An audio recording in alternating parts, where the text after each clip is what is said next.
We have a binary communication channel that introduces bit errors to the transmission with probability 10 to the power minus 4. And these errors are independent for each bit.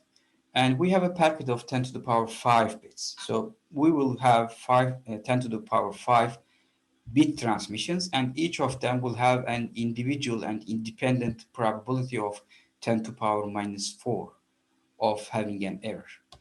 And we would like to estimate the probability of 5-bit errors, or at most 5-bit errors, and at least 5-bit errors. Obviously, we see that this, in fact, is a binomial distribution, but we will use the Gaussian approximation and then compare it to the values obtained with binomial distribution. Okay, so here n is 10 to the power 5, p is 10 to the power minus 4, which gives me n times p as 10, and therefore the mean is 10, and the variance is 10 times 1 minus p, 10 times 1 minus 10 to the power minus 4. Okay, so to obtain the probability that the number of bit errors is 5, I need this probability.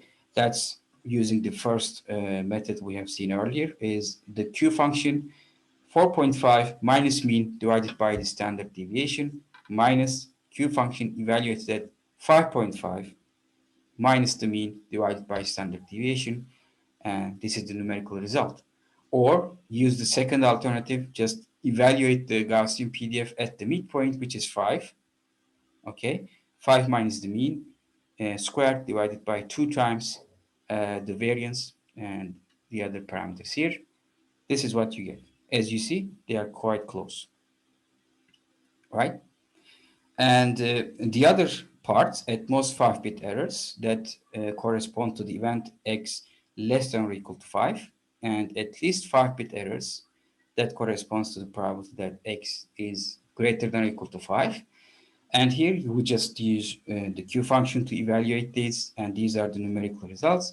And now at the bottom, I have the MATLAB function Bino CDF and Bino PDF. The PDF gives me the probabilities, the PMF values, and CDF, as the name implies, gives me the CDF, which is useful for computing such probabilities.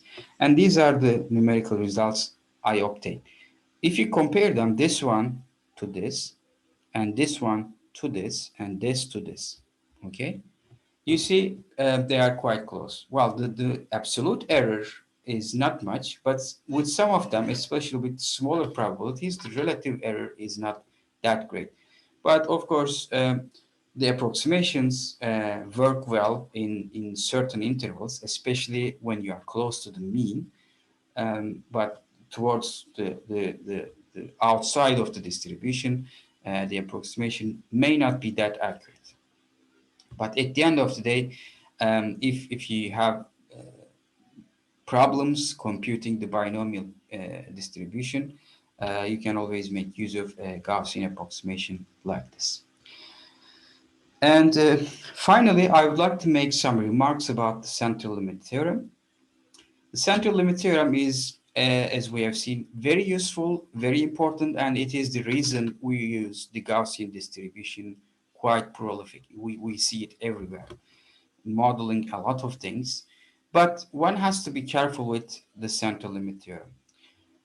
The first thing I'm going to tell is that the variation we have seen, or rather the canonical form we have seen, is the original central limit theorem, which requires independence, identical distributions, and finite variance. So you have 3 important conditions for the central limit theorem to work. But you can relax each of these and then obtain different central limit theorems. If you relax independence, for instance, you have identically distributed but dependent random variables with finite variances, you still have a variation of a central limit theorem. So the sum will still go to a Gaussian, but the condition for the convergence might be different, okay? And if you do not have identical distributions, then the mean and the variance becomes different, but still you have a convergence towards a Gaussian distribution.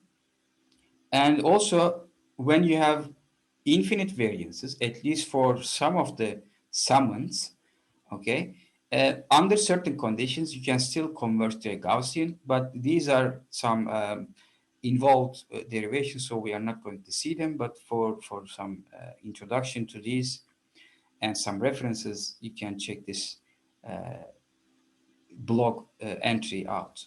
Okay. Another thing is when to know to apply the central limit theorem. Okay, this is quite important because sometimes people tend to assume everything is Gaussian, which is certainly not the case. Here you have again two blog entries in this website, which tells first of all why heights are normally distributed, and secondly why heights are not normally distributed. So the first one describes why, describes the reasons behind why we can assume a Gaussian distribution for heights of a group of people. That's because you have a lot of small effects that determine your height. You have biological effects, genetics, and you also have nutritional effects, you have environmental effects, you have economical effects, etc. They all come together to produce the outcome that is your height. So it's safe to assume heights are normally distributed. On the other hand, we know that there's a discrepancy between the distribution of heights of males and heights of females. So in fact, if you do not separate sexes, the distribution of heights is sort of a bimodal distribution. You have a Gaussian and you have another Gaussian, which are added up. Okay, one of them is for males, one of them is the other is for females, and in fact, the real distribution is a little bit the sum of them. Well, they are not that farther apart, but the nature is somewhat bimodal. On the other hand, there are also outliers. We have extreme cases of tall people and short people. So in general, if you have a Gaussian distribution, normally you won't really see extremal values that much. Okay, it suppresses extremal values, especially beyond three standard deviations from the mean.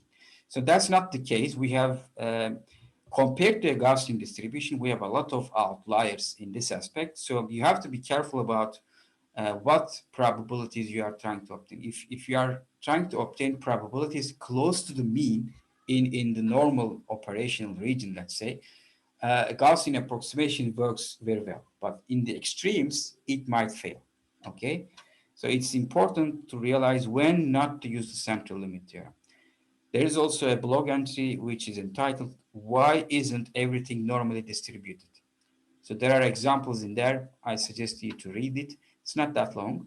As to in nature, we don't see everything that is normally distributed. Okay, so you have to be careful about employing the central limit theorem. You have to be aware of where it applies and where it might not.